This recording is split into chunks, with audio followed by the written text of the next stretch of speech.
caminho de Paulo. Ah, vocês deram um jeito, né? Eu fiz só um. É interessante porque outro dia o pastor Jackson pregou sobre Paulo, né? O alvo. Paulo era o alvo de Jesus. Eu ainda não tive a oportunidade de assistir a mensagem, mas ele me enviou o esboço, eu sei mais ou menos quais foram os direcionamentos. Nós estamos nesse momento, finalizando uma série de mensagens, o alvo. E nós temos também, obrigado meu amor, ó. Queridos, hoje eu estou conseguindo falar, eu preguei lá em Goiânia igual o Júnior Trovão. O negócio mais louco do mundo. O povo estava custando entender o que eu estava falando. Mas hoje eu estou conseguindo falar. Nós vamos falar sobre o quanto a vida de Paulo é extraordinária e o quanto ele pode nos ensinar neste caminho. Porque nós temos Paulo como um dos maiores exemplos bíblicos de alguém cuja fé foi destruída. Paulo foi alguém que Jesus teve que desconstruir tudo o que ele tinha como fé. Todos os princípios, todos os valores, tudo o que ele acreditava, Jesus desconstruiu tudo. Paulo é o nosso exemplo de uma vida de fato restaurada no Senhor. Paulo, ele é o nosso exemplo de uma vida moldada sob disciplina. Cutuca alguém que está do seu lado e pergunta: você é disciplinado, irmão? Toda terça-feira eu tenho um discipulado com o apóstolo Joel. Agora às 6 horas da manhã. Na verdade nem chega a ser um discipulado, é uma mentoria dos pastores dele, que ele me incluiu como se nós fôssemos Projeto Vida. Pensa para você ver que privilégio, né? Em uma dessas mentorias, ele me colocou em crise, porque ele disse o seguinte: nós buscamos o sucesso, sim ou não? Nós buscamos ser bem-sucedidos, sim ou não? Nós queremos um ótimo salário, nós queremos que a nossa empresa cresça, nós queremos ter 30 dias de férias sem se preocupar que o dinheiro vai acabar, sim ou não? E aí ele disse o seguinte: por que quando você almeja isso, você não se disciplina nas pequenas coisas? Aí ele deu um exemplo. Ele falou assim: tem pessoas que saem para viajar, vai viajar, e quando chega a casa está cheia de bicho, porque foi sem lavar as louças. Eu falei: esse cara está falando da minha vida. Eu já pratiquei isso. Quantos já praticaram esse negócio? Ele falou assim: você tem coragem de levantar da sua cama e não arrumar a cama? Eu falei: ai meu Deus do céu. E ele disse: você tem coragem de comer num prato faltando um pedaço, quebrado, e para você está tudo bom. Tá, beleza. O que vale é a comida. E eu falei: meu Deus, por que nós não damos atenção a certas coisas enquanto alguém não fala? É ou não é? E aí ele disse que o sucesso é justamente a junção ou a união, ou a composição de tudo aquilo que você vive como disciplina, a iniciar dos pequenos detalhes.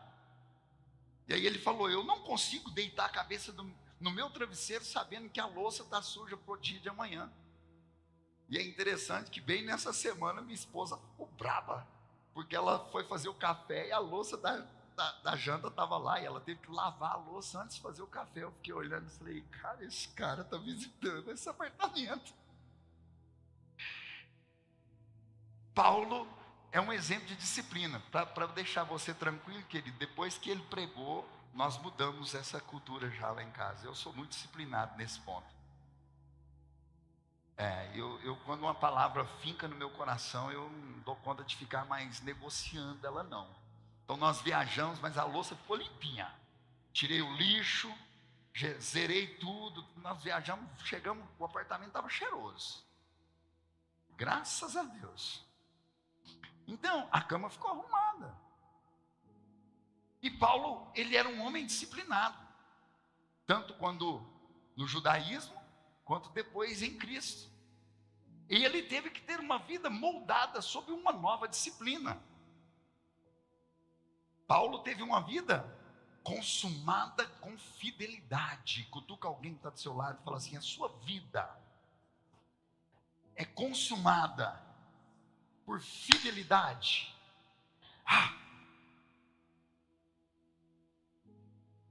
Eu gostaria que você ficasse comigo nesta ministração. Isso aqui é uma introdução para que você consiga compreender. Permita-me ter a sua atenção. Vamos repreender o demônio daquela rampa. Pá, pá.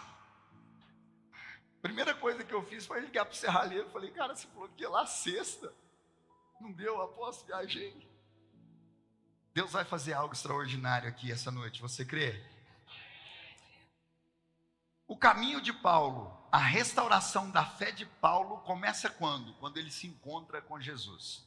Abre comigo, Atos 9, verso 3. Diz o seguinte, o texto bíblico sagrado: quando se aproximava de Damasco, de repente, fala comigo, de repente, uma luz do céu brilhou ao seu redor. Ele caiu no chão, ouvindo uma voz lhe dizer: Saulo, Saulo, por que você me persegue? Quem és? Tu, Senhor? Perguntou Saulo. E a voz respondeu: sou eu, Jesus, a quem você persegue. Agora levante-se e entre na cidade, onde lhe dirão o que fazer. Fala comigo, lhe dirão o que fazer. Fica comigo aqui na pergunta que eu quero fazer para você. Quando alguém fala para você fazer algo, você gosta?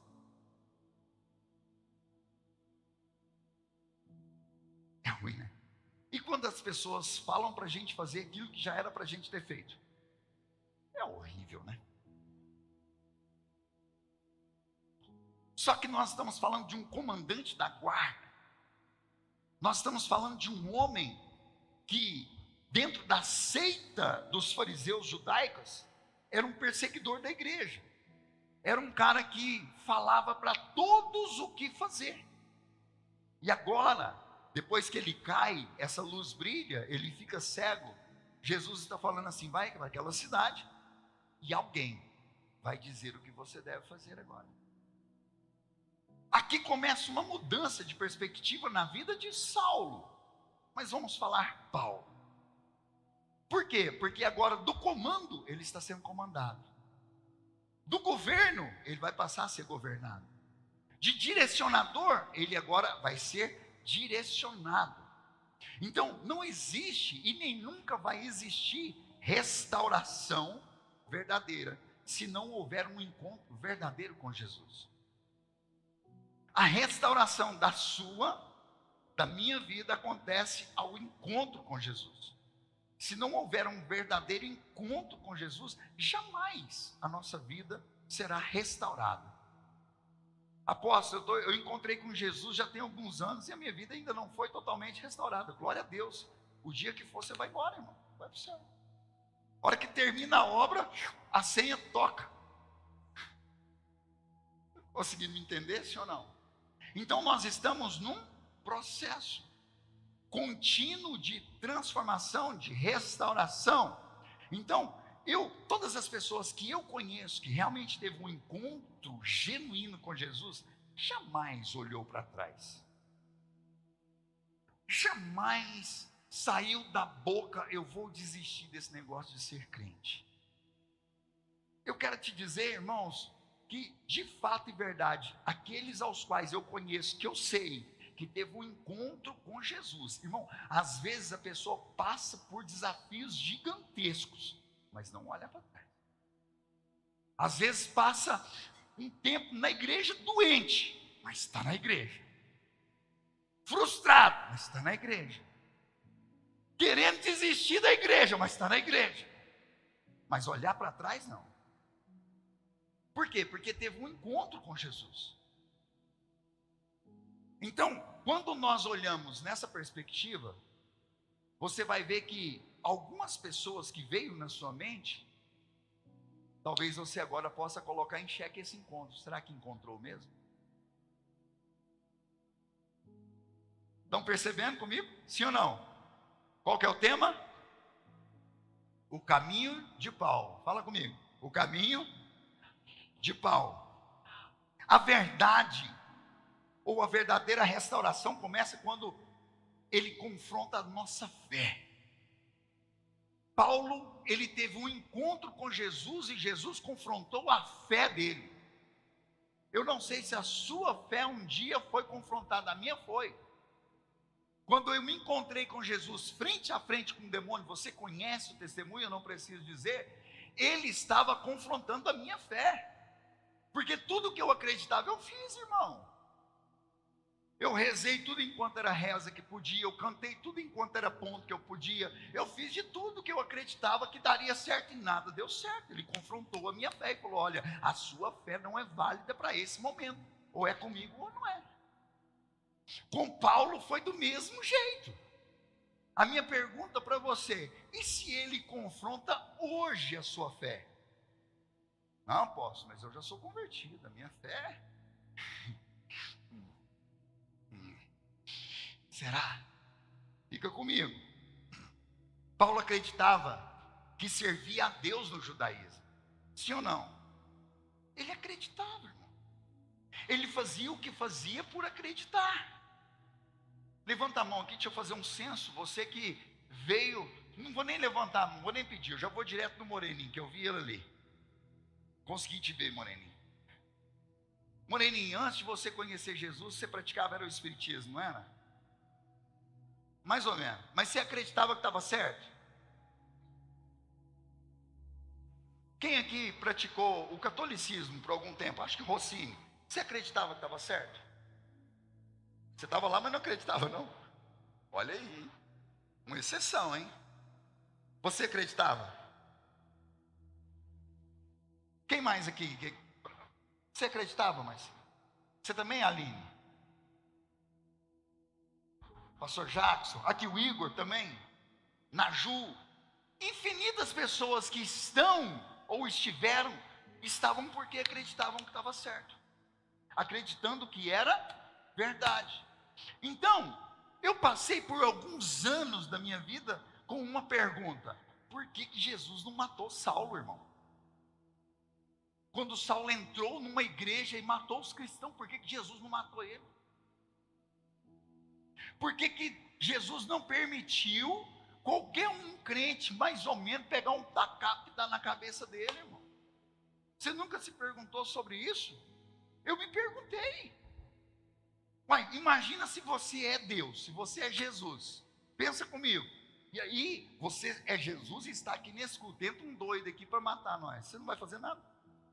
Sendo Jesus? Ué, apaga o cara. Mas Jesus não fez, Deus não fez. Deus permitia aquele cara perseguir a igreja, matar os cristãos, mutilar as pessoas. E eu me perguntava por quê, por quê, por quê? Aí a resposta intrigantemente veio a mim: é porque eu não sou como você. Você acredita que nesse momento dessa resposta Deus confrontou a minha fé? Como está confrontando a sua? Deus não olha o que nós fazemos quando ignorantes. Porque Saulo, aqui eu quero enfatizar Saulo, ele fazia o que fazia acreditando certamente que estava certo. Ele era convicto que estava certo, ele estava fazendo em nome de Deus, mesmo que estivesse fazendo errado. E aí, quando Deus olhava, Deus não olhava o que ele estava fazendo, mas a intenção a qual ele estava fazendo. É como se Deus olhasse e falasse assim: não, ele está fazendo tudo errado, mas ele está fazendo para mim. Top, sim ou não? Só vamos conhecer a mentira quando a verdade se revela. Nesse encontro, Saulo foi encontrado pela verdade. e ele percebeu que tudo que ele viveu foi uma grande mentira. Aqui está o grande ápice desse momento.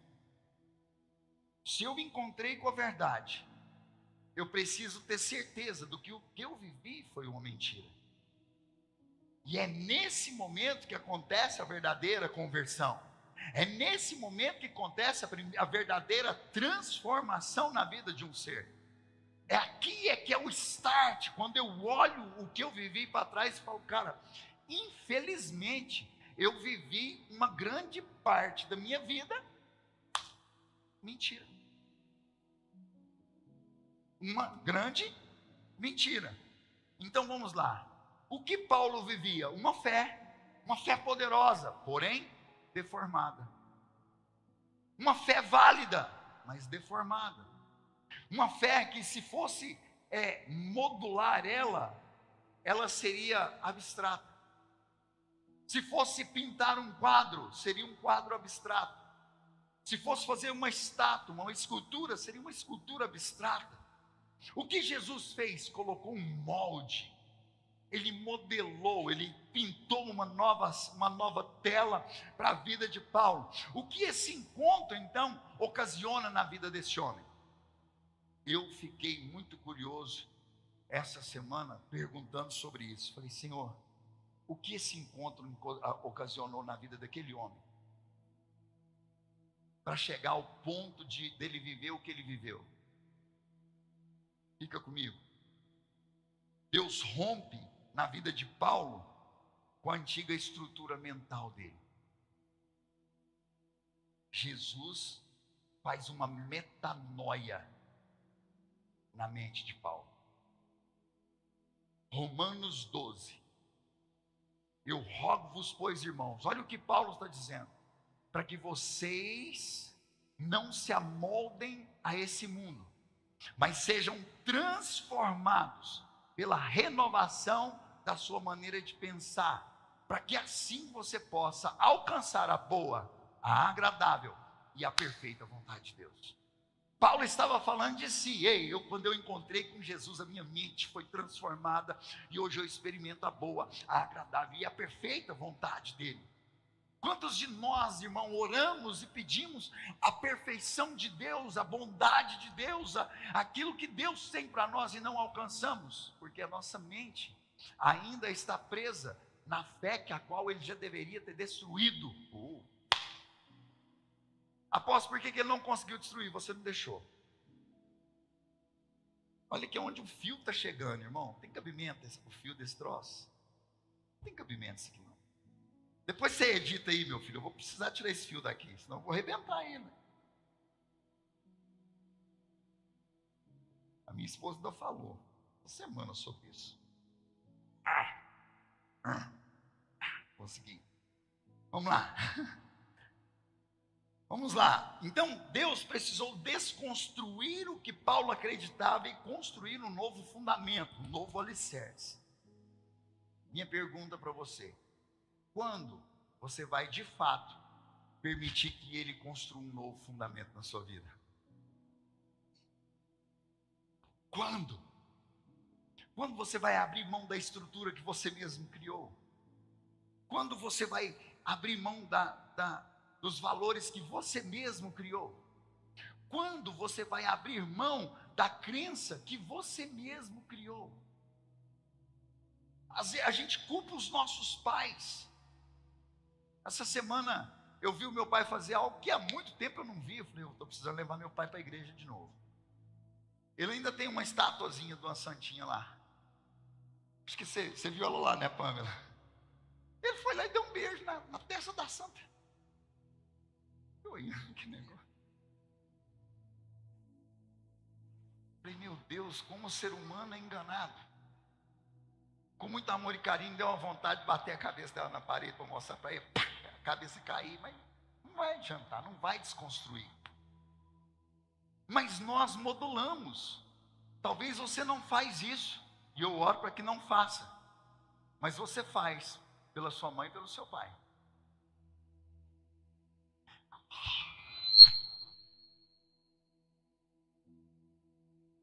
Talvez você faz. para aquele que passa a mão na sua cabeça, nos momentos que deveria te exortar. Eu estou falando sobre fé, eu estou falando para líderes, amém? E poderosos futuros líderes, em nome de Jesus. Então, antes de restaurar a nossa fé, ele precisa desconstruir algo. Só que às vezes nós não deixamos com que ele desconstrua. E aí, Jesus nunca vai construir algo em cima de outro fundamento. Ele precisa ser o fundamento. Ele precisa ser o alicerce. Deus destrói a fé que nós construímos para colocar aquilo que ele vai construir. Olha só, quero dizer algo a você, com muita, propriedade, em nome de Jesus. Há pessoas aqui dentro desse tabernáculo, que Deus está desligando de uma fé construídas em maus hábitos, costumes e tradições. Em nome de Jesus, você recebe. Aleluia. Apóstolo, como assim? Nós temos hábitos. Hábitos que nós cultuamos durante o dia e não percebemos. Vira e mexe, eu mudo completamente o meu TSD, porque senão ele se torna uma religiosidade. Se o meu TSD todos os dias for igualzinho, vai chegar um momento que eu não quero mais, que ninguém quer ficar comendo só arroz e feijão, sim ou não? Então nós precisamos transformar, porque senão nós criamos um rito, e não pode ser um rito, irmão. Quer que eu te dê um exemplo de um rito que estava sendo criado aqui dentro? Toda Santa Ceia, eu quero renovar minha aliança contigo. Não, aí fica, está errado, não. Só que quando está demais, aí fica errado. Perde o valor, perde a premissa, entende? Ele está trazendo você hoje para um novo nível de revelação direta da vontade dele. Você recebe isso? Sim ou não? Aplauda ao Senhor em nome de Jesus. Então, Paulo é restaurado para um processo, não para um poder. A restauração de Paulo foi desconstruir o poder que ele tinha para colocar ele para um processo. E às vezes nós não queremos abrir mão para essa desconstrução acontecer, porque nós vamos perder o poder. O poder que nós mesmos nos damos. Mas ele tem um poder depois do processo.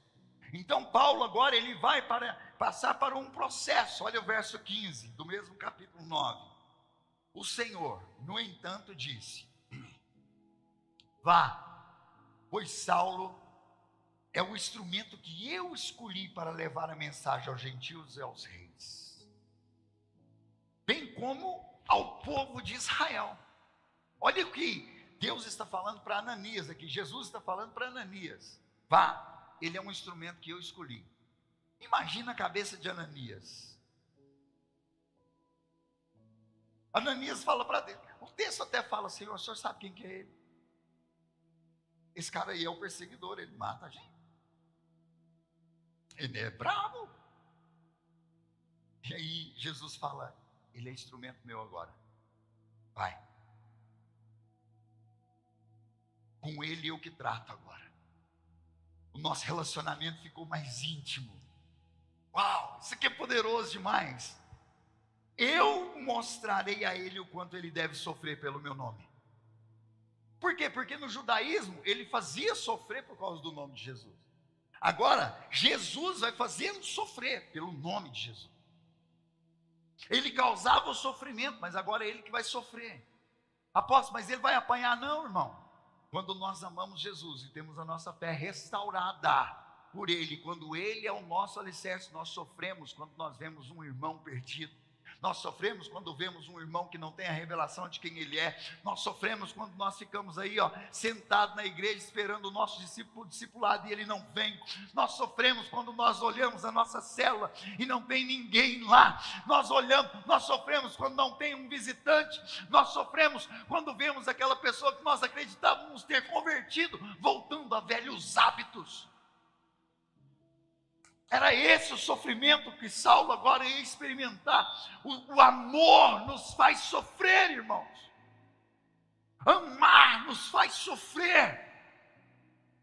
Porque quando nós amamos as pessoas com o amor de Jesus, nós não queremos ver elas sofrendo, nós não queremos ver casamentos se arruinando, nós não queremos ver o olhar apaixonado do marido deixando de olhar apaixonado para a esposa. Estão me compreendendo?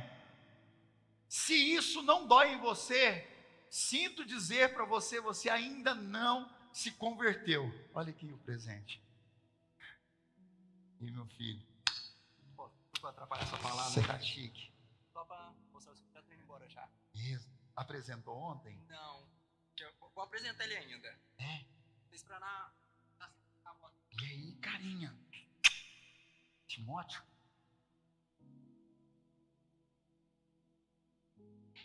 Meu Deus. É muito gostoso. Foi o apóstolo que orou para você vir. Ih, peguei agora. Parabéns, meu filho. Que satisfação. vai marcar certinho Deus abençoe. para a gente apresentar ele. Tá bom, vai ser bênção. Ele é do Senhor.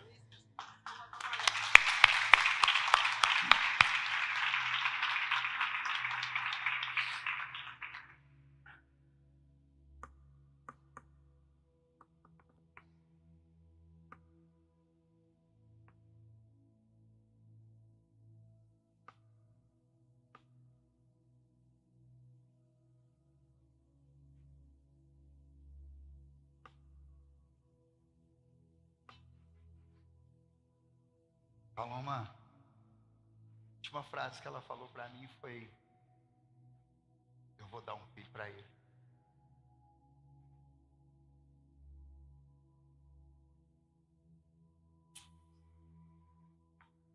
Se não doer, irmão, não nos convertemos. Então Paulo agora ele entra para um processo ao alcance do propósito. Deus não restaura Paulo para ser famoso. Ele restaura Paulo para ter um propósito.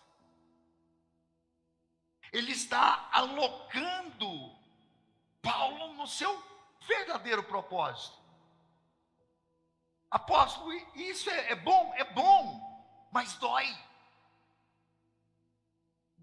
Faz sofrer. E é por isso que às vezes nós damos birra, porque Deus está nos alocando ao nosso propósito, mas a gente não quer abrir mão daquilo que a gente ansiava, daquilo que a gente desejava, daquilo que nós éramos. E aí dói, a gente fica meio que, igual no teatro do encontro, né? Querendo sair daquela coisa e voltar a uma vida, mas Saulo agora, ele teve um encontro com a verdade, irmão, e a partir do momento que você tem um encontro com a verdade, você não suporta mais a mentira, não dá mais para coabitar com a mentira. A pergunta é, o que Paulo viveu enquanto cego? Já se perguntou isso? O que você viveria enquanto cego durante 3 dias? Algo de extrema importância. Primeiro, desintoxicação de uma visão carnal. Repete comigo, fala. Desintoxicação de uma visão carnal. Como Jesus tiraria a carnalidade de Saulo para que ele se transformasse de fato em Paulo, se não tirasse dele a visão carnal que ele tinha? Se não tirasse dele a visão que ele tinha das pessoas, se não tirasse dele a vista, não ia dar, ele tinha que desintoxicar, irmão. E eu vou te dizer, Deus está colocando hoje líderes aqui num processo de 3 dias de desintoxicação, em nome de Jesus. Aleluia. Precisamos deixar de ser carnais. Precisamos deixar de ser carnais para nos tornarem homens e mulheres espirituais. Entender que a nossa luta não é contra carne E sangue é contra principados e potestades das regiões espirituais, irmão. A nossa luta não é dentro de casa com a nossa esposa ou com o nosso esposo, não, tem um capiroto ali, ó, só cutucando, só bagunçando a vida. É contra ele que nós temos que ir. Paulo, ele precisava agora ser desintoxicado, não dava mais para ele caminhar com Cristo, sendo um homem carnal. Como? Jesus era carne, irmão? Jesus apareceu para ele em carne e osso? Não. Foi uma luz tão forte, que cegou ele, derrubou ele caiu. Agora ele precisava andar com essa luz, mas não dá para andar com ele sendo carnal, tendo sentimentos carnais, tendo vontades carnais, tendo desejos carnais, não dava. Então ele precisava ser desintoxicado. Paulo agora precisava ter uma visão espiritual, ser um homem espiritual. Segundo ponto, que ainda cego, Paulo viveu no processo, um desligamento das suas certezas humanas. Irmão, quando a gente tem certeza de algo, é o trem mais difícil do mundo. Sim ou não? Eu lembro direitinho a certeza que eu tinha antes de me converter. Uma delas era, o povo falava, você tem que aceitar Jesus. Eu falava, quando é que foi que eu neguei? Eu nunca neguei ele não, hein? Jesus é na minha vida, ele mora no meu coração. Ô dó. Mas eu tinha certeza. Quando nós temos certeza de algo, é difícil demais de mudar. E Saulo tinha certeza da vida que ele vivia. Como mudar a realidade de um homem desse? Como mudar essa perspectiva, se não mostrando para ele, aqui quem manda sou eu. Quantos de nós não deixamos de viver o que Deus tem para nós, porque temos tantas certezas da vida, temos tantas concepções, eu não penso assim. Nessas viagens desse mês, estava falando com o Railson, a gente sempre separa o mês de novembro para atender as igrejas que têm as necessidades.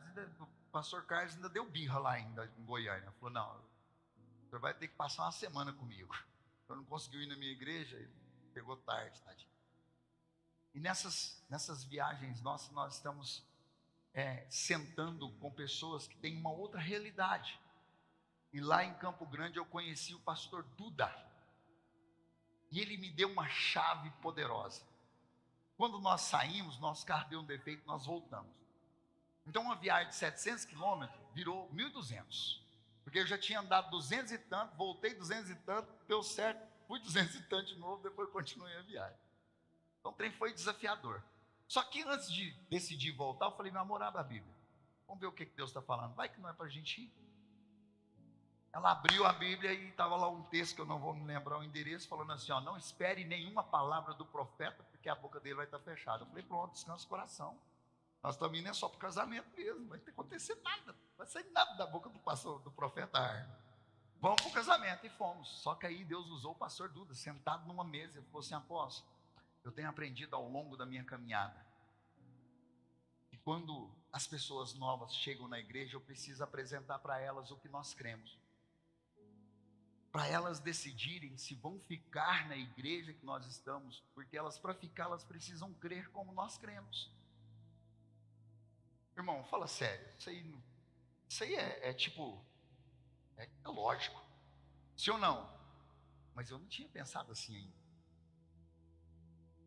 Eu inclusive falei do Davi, nessa hora da mesa, Davi, eu falei sobre você e a Amanda, que chegou e falou, quero conversar com o senhor, estou aqui, sou uma folha sulfite em branco, quero aprender tudo de novo. Citei esse exemplo ainda. E ele pegou e falou assim, olha, eu atendo os novos que chegam de outras igrejas, eu coloco eles no meu gabinete, quando eles decidem ficar na igreja, eu falo, olha, aqui nós somos uma igreja em célula. Nós cremos, de Gênesis a Apocalipse, que não há possibilidade de ser crente sem célula. Eu falei, eu creio desse jeito aí. Ele falou, aqui nós cremos no dízimo e na oferta. Dá um sorriso para quem está perto de você.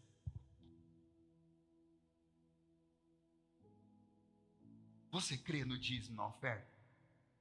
Ele perguntando para as pessoas que está chegando agora, de outras igrejas. Você crê? Se a pessoa crê, ela dizima, sim ou não? Se ela crê, ela tem problema em compartilhar o comprovante para facilitar o financeiro? Sim ou não? Não. Porque se ela crê, se o dízimo dela é R$1, o dízimo é R$1. Se é 50 mil, é 50 mil, não importa.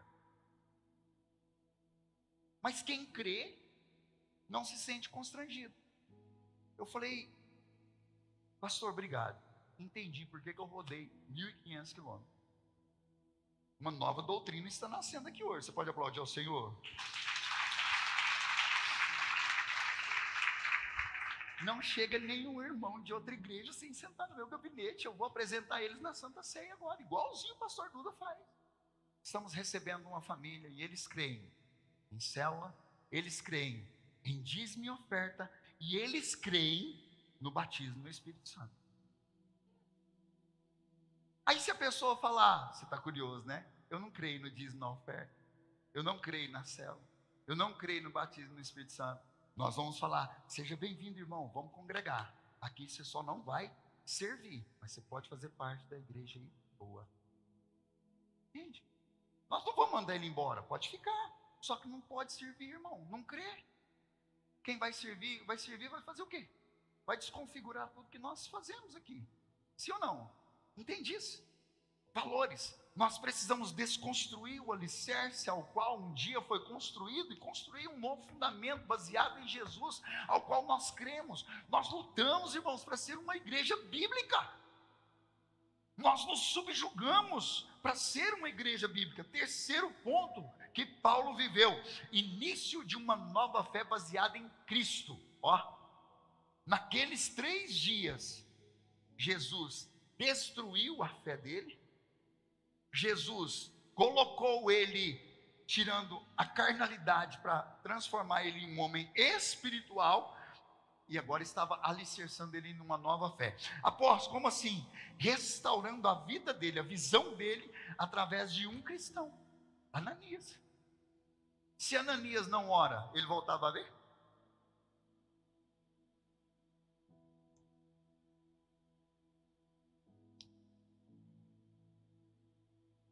Vira para lá, zoinho fechado. Saulo, segue de maré desse. O Senhor mandou com que eu orasse pelas suas vistas, para você voltar a ter visão. Volte a ver, em nome de Jesus. Sabe o que aconteceu com Saulo?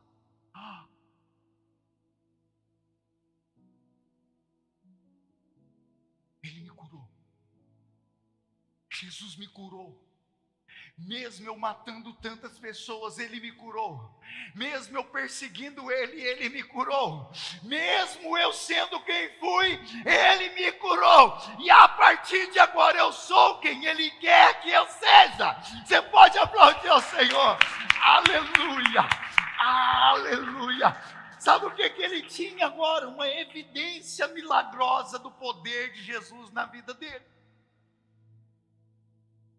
Paulo tinha uma evidência do milagre do poder de Deus. Quem tem uma evidência não negocia sua fé. Agora eu vou te apertar, porque eu estou terminando. Eu tenho uma evidência, mas às vezes eu não vejo ela mais, porque eu me acostumo. Sabia que você se acostuma com o milagre? Sabia que você esquece de contar o seu testemunho, porque você se acostumou com ele? Ele se transforma natural. Quando a evidência de Jesus na sua vida se transformar em algo natural, você está deixando de ser espiritual para voltar a ser carnal.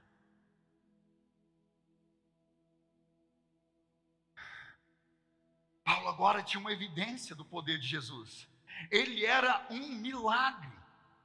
Ele era o próprio milagre. Vai haver pessoas, vai haver líderes aqui que Deus vai colocar em uma estação de 3 dias, não por punição, irmão, para preparar você para o seu propósito.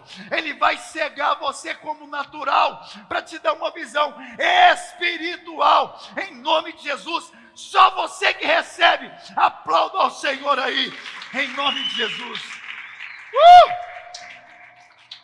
Ele é lindo. Ele restaura a disciplina. Paulo era um homem disciplinado. E agora eu vou te ensinar o que é disciplina baseada na Bíblia. 1 Coríntios capítulo 9 agora. Ah, Senhor, vai acabar. Não queria que acabasse. 26, diz assim, ó. Sendo assim, eu não corro como quem corre sem alvo. Já viu um corredor correr sem querer ganhar? Primeiro, quem corre numa competição é porque treinou. Quem treina tem disciplina.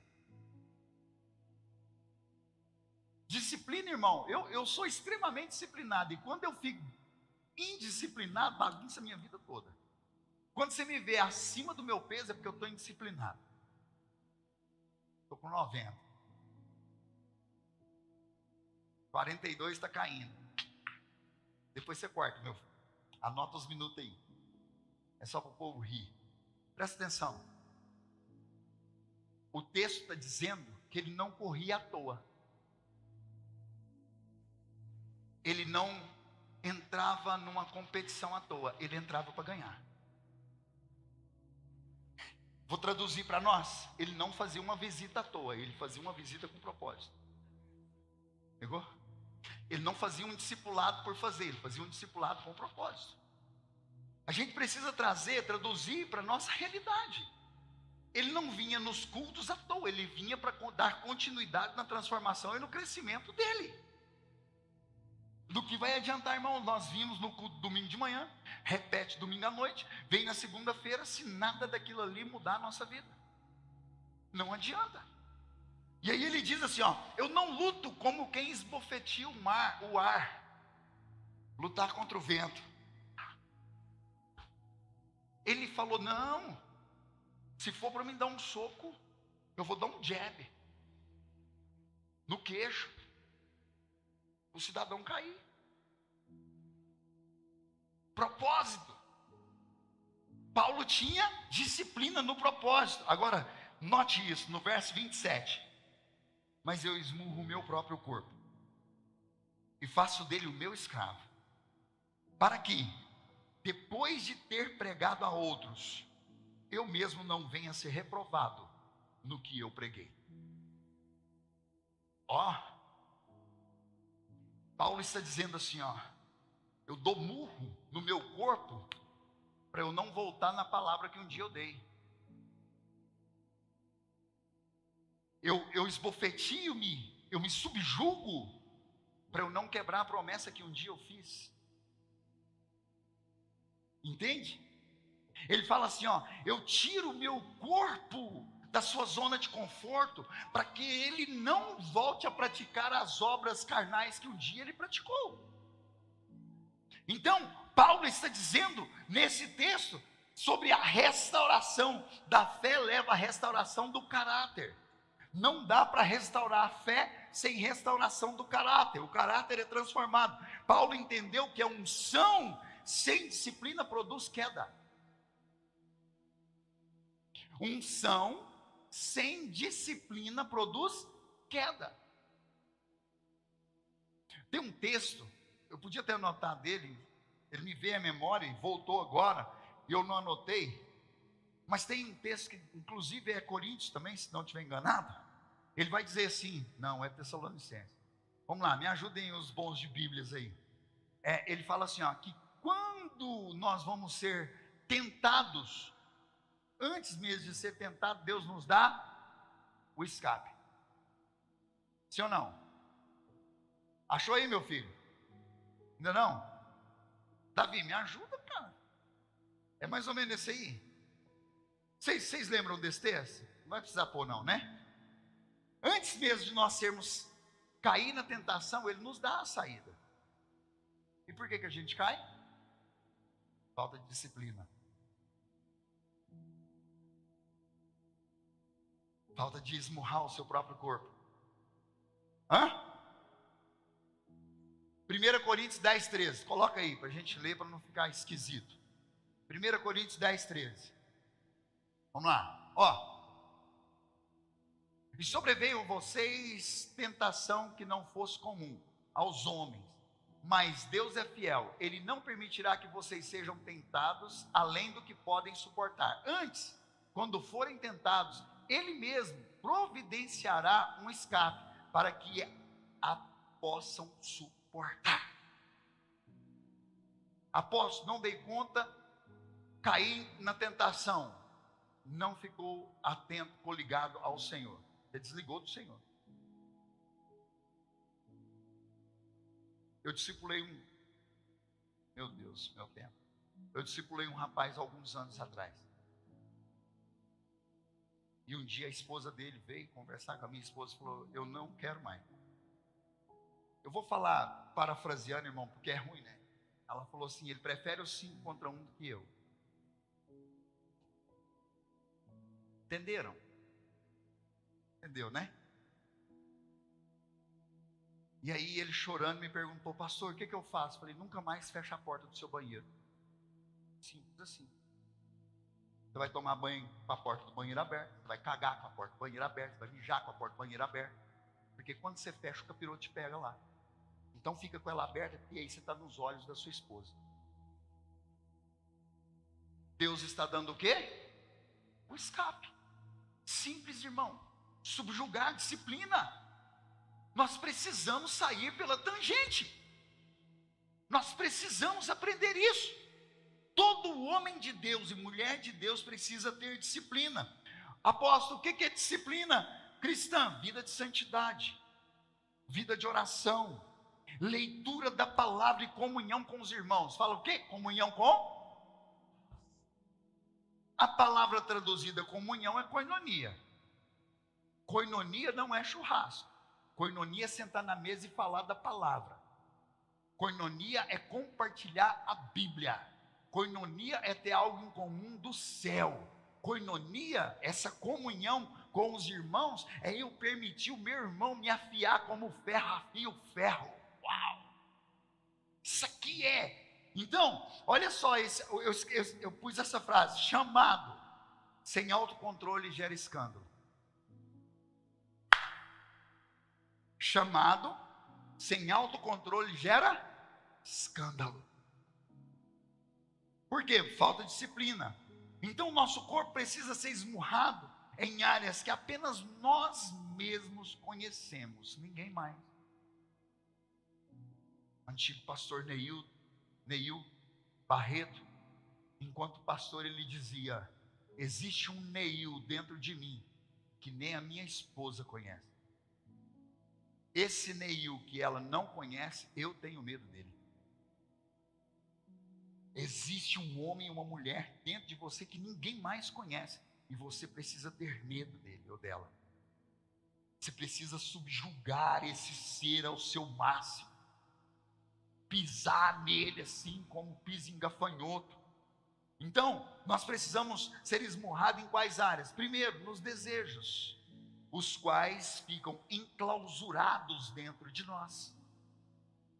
Irmão, um líder precisa ter autocontrole, disciplina dos seus desejos carnais.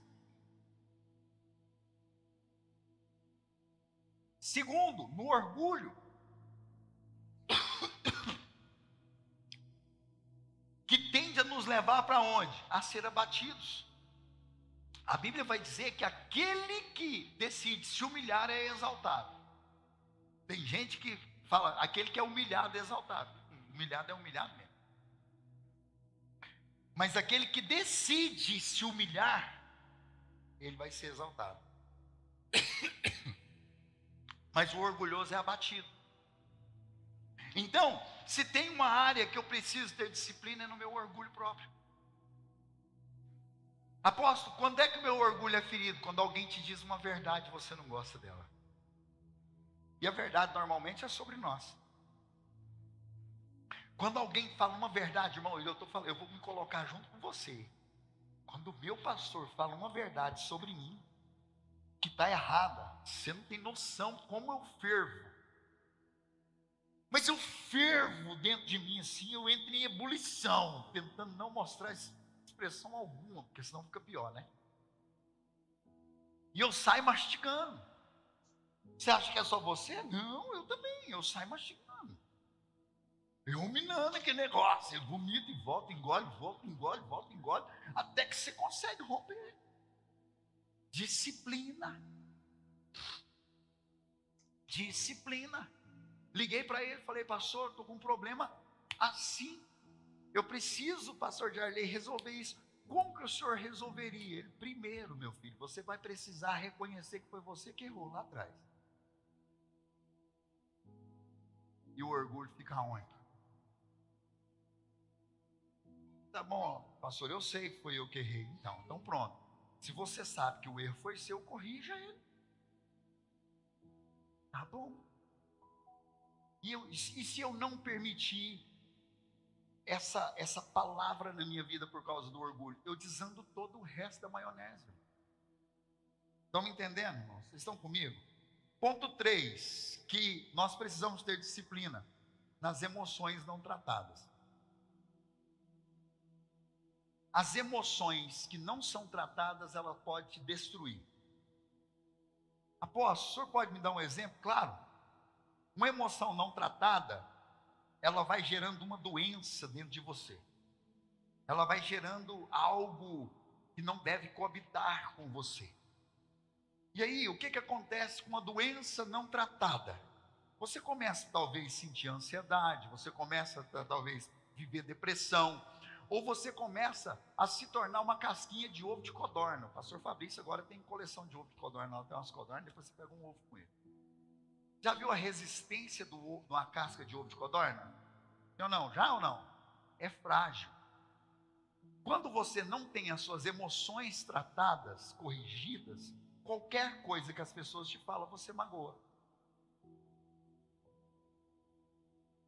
Você chega atrasado na célula, o seu líder fala assim, nossa querido, o que aconteceu? Você chegou atrasado. Nossa, não pode nem atrasar, acha que a gente não vive, não tem problema na vida. Emoções não tratadas. É só dar justificativa, me perdoa. Eu não consegui chegar, aconteceu um imprevisto, ou talvez foi pouca vergonha minha. Entende isso, irmãos? Querido, você não veio no compromisso na igreja. Mas não olha para a vida da gente, só fica...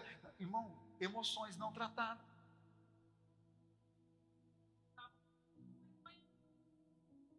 Estou contando para o povo que eu estou repregando a palavra, não, meu amor? É segredo. Eu tenho que traduzir para a nossa realidade, sim ou não? Você precisa cuidar das suas emoções. Eu e minha esposa, nós estávamos conversando, e nós chegamos em um denominador top das galáxias. Por quê? Alguém nos procurou falando sobre casamento, né? E aí, conversando sobre essa pessoa que nos procurou, nós entendemos um grande problema. No começo, o casal brinca, sim ou não? Brinca ou não brinca? E aí o marido brinca com a esposa brinca com o marido, né? Mas chega um tempo, por causa das emoções não tratadas, que o marido não pode mais brincar com a esposa não pode mais brincar com o marido. E aí quando o marido brinca perto das outras pessoas, a esposa vai e cutuca ele, para de fazer graça, você está achando que você está fazendo graça para as pessoas? Outra hora é o contrário, a esposa faz uma brincadeira e o esposo, para com isso, está parecendo menina, pelo amor de Deus. Mas quando começou, aquilo ali era interessante, você gostava, você ria, você brincava junto.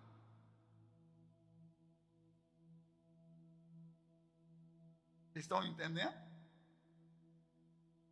Quando tudo começou, fez parte de você conhecê-la. Fez parte do que você se apaixonou, mas agora, como as suas emoções não foram tratadas, se torna um mal a ponto de divórcio. Irmão, a minha esposa pratica bullying comigo. Todo tempo. E você acha que eu apelo? A gente brinca muito, a gente ri muito. Eu não ia falar, mas ela falou, tá vendo? Eu falei, meu amor, vou ter que colocar um enchimento, alguma coisa assim. Emagrece aí que some tudo, irmão. E aí eu vou ficar magoado com ela? Eu vou ficar ferido? Irmão, ela já casou, não dá mais não, hein? Ou é ou é. Vocês estão me entendendo? Você é um líder. Você é uma líder. Você precisa ter as suas emoções tratadas. Apóstolo, como é que eu faço isso? Coloque-as para fora, exponha-as. Mas exponha de uma maneira digna, honrosa. Chega na pessoa e fala, olha, você está brincando muito com isso contra mim, está me magoando. Aí se for eu falar, que se enjoado, vai crescer. Quase que eu gostava em casa. Vamos lá. Então, Paulo subjuga o corpo dele nos desejos, no orgulho e nas emoções não tratadas. Paulo não esmurrava o corpo dele porque ele era fraco. Pelo contrário, Paulo esmurrava o seu corpo porque era forte demais. Ele não esmurrava por ser fraco, ele esmurrava por ser forte e se manter em quem realmente teve um encontro com Jesus. Nós precisamos nos manter, irmãos, naquela pessoa que encontramos Jesus.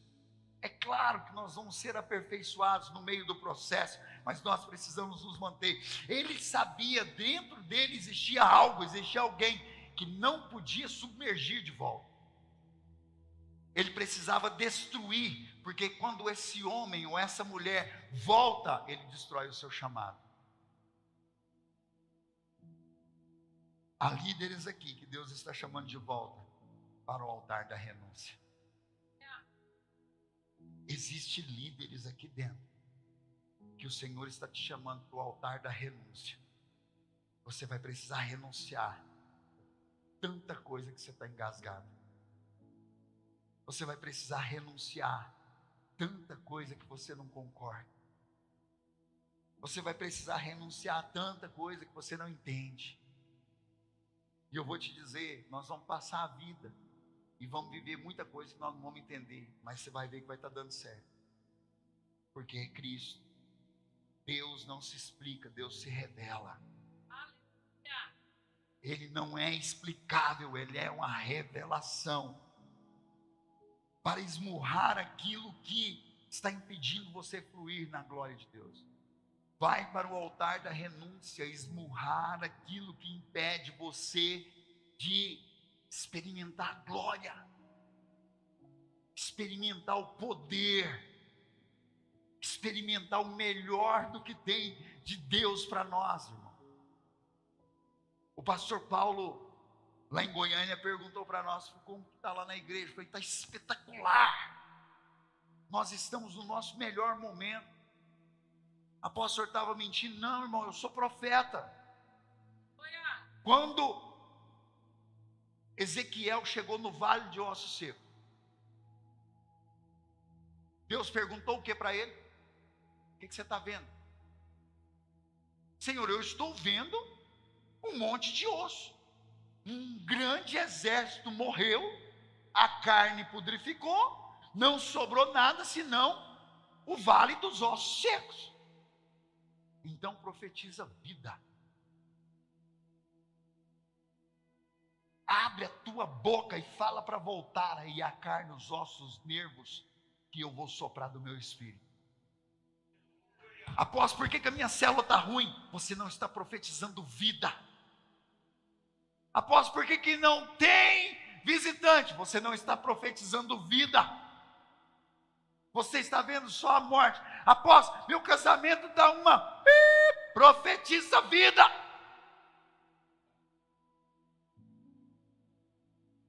A minha esposa é... achei que você não tinha recebido. Profetiza. estou declarando, nós estamos no melhor momento como igreja. Aleluia! Nós estamos no momento de crescer, de multiplicar, de alcançar as nações. Apóstolo, o senhor tem certeza? Tem, senão ele não tinha nos colocado no processo ao qual nós estamos rompendo. Você acha que ele vai dar um troféu para quem não é disciplinado? Você acha que ele vai dar um troféu para quem não corre para ganhar o troféu? Não, irmão. Você acha que Deus não vai nos espremer em tudo quanto um dia nós pregamos? Para ver se não seremos reprovados na palavra a qual nós profetizamos. Paulo tinha disciplina para não voltar a ser Saulo. A pergunta é: quem está sendo você nesse momento? O antes ou depois de Jesus? E agora eu preciso finalizar, já tomei muito do tempo. Paulo finaliza a sua vida tornando-se um grande ícone de fé, inspiração, transformação e homem de Deus. Muitos acreditam que a vida de Paulo toda foi uma inspiração. Eu também. Você sim? Sim ou não? E por que a vida de Salomão não foi? Por que a de Saul não foi? Porque não terminaram bem. Eu quero dizer para você, líder poderoso, líder poderosa, que se você não terminar bem, o que você fez não valeu de nada. Eu quero dizer para você, com muito amor e carinho, como apóstolo dessa igreja, se você desistir do que Deus te entregou aqui, o que você fez aqui não valeu de nada. Se você desistir do que Deus te deu nesse lugar, o que você fez não valeu de nada. Cutuca alguém que está do seu lado aí, celebra essa palavra porque ela é para você. Aleluia!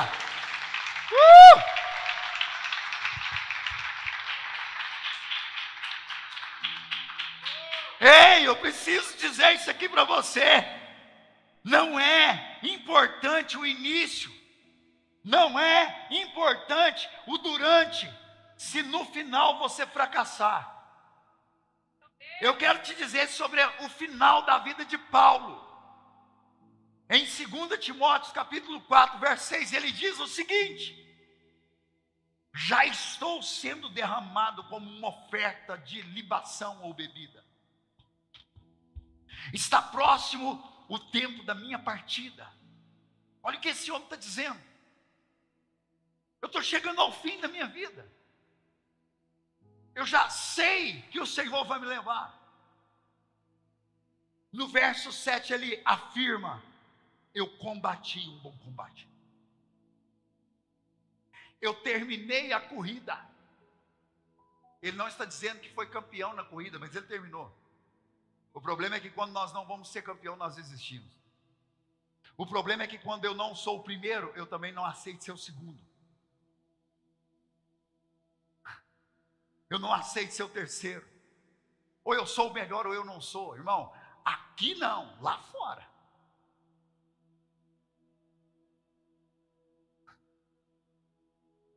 Paulo está dizendo: eu guardei a minha fé. Agora, fica de pé que eu quero terminar com você de pé. Paulo, ele teve um ápice na vida dele. O ápice não foi o encontro com Jesus. O ápice não foi os milagres aos quais ele fez. O ápice não foi as igrejas que ele plantou e cuidou muito bem delas. O ápice não foi os discípulos que ele formou. O ápice da vida de Paulo está contido nesse texto. O ápice não é o que ele fez, e sim o que ele guardou enquanto fez tudo o que fez. Eu vou repetir para você entender. O ápice não está no que ele fez, e sim no que ele guardou enquanto fez tudo o que fez. Sabe por quê? Porque guardar a fé, irmão, é mais difícil do que pregar.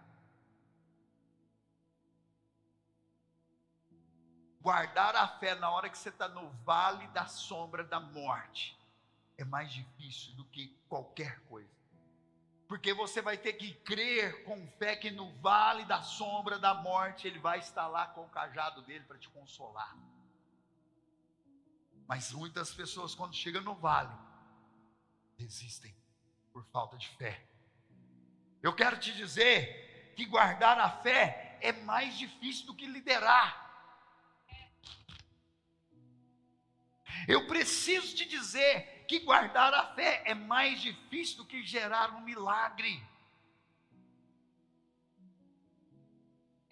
Paulo está dizendo que combatendo o combate da vida que ele combateu, ele guardou a fé. Paulo está dizendo que completando a corrida da vida dele, ele guardou a fé. Paulo está dizendo que por ter guardado a fé, ele não negociou. Por ter guardado a fé, ele se lembrou de Estevão sendo apedrejado na frente dele. E entendeu que aquele homem tinha um propósito. Eu quero dizer para você, líder, eu quero dizer para você, pastor e pastora, que estão nesse lugar aqui, se você não guardar a sua fé, você vai desistir.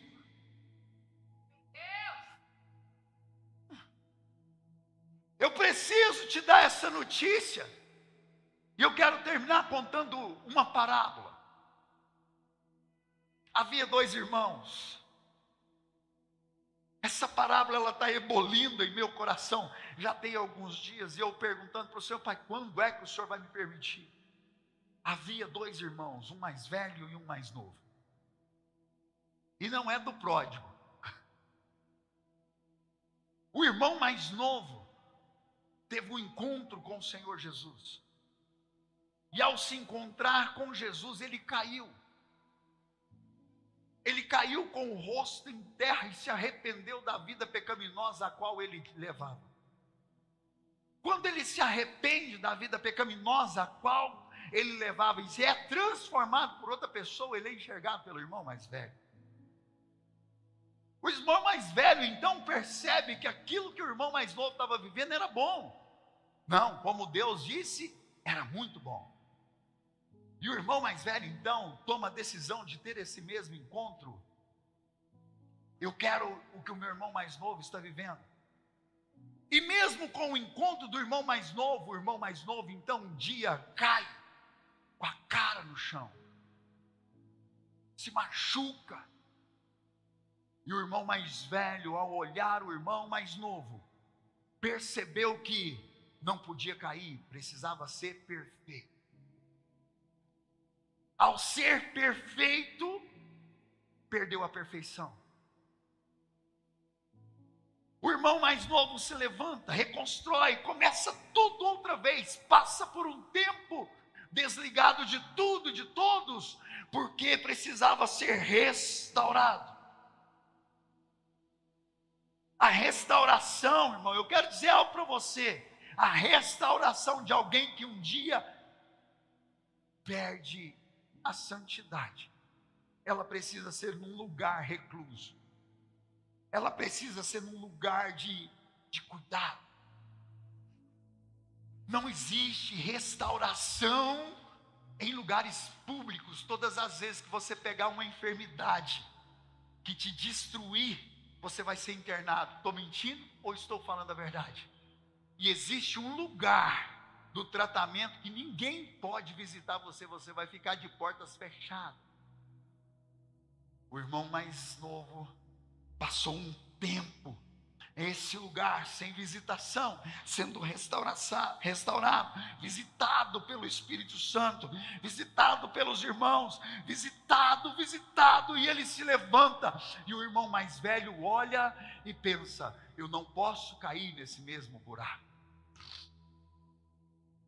Muitos anos se passam, o irmão mais novo cresce, se torna forte, o irmão mais velho junto. Só que um dia o irmão mais velho caiu.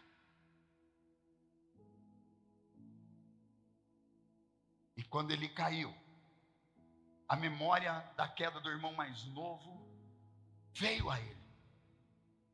E quando essa memória chegou, ele falou: eu sei qual o processo eu preciso passar.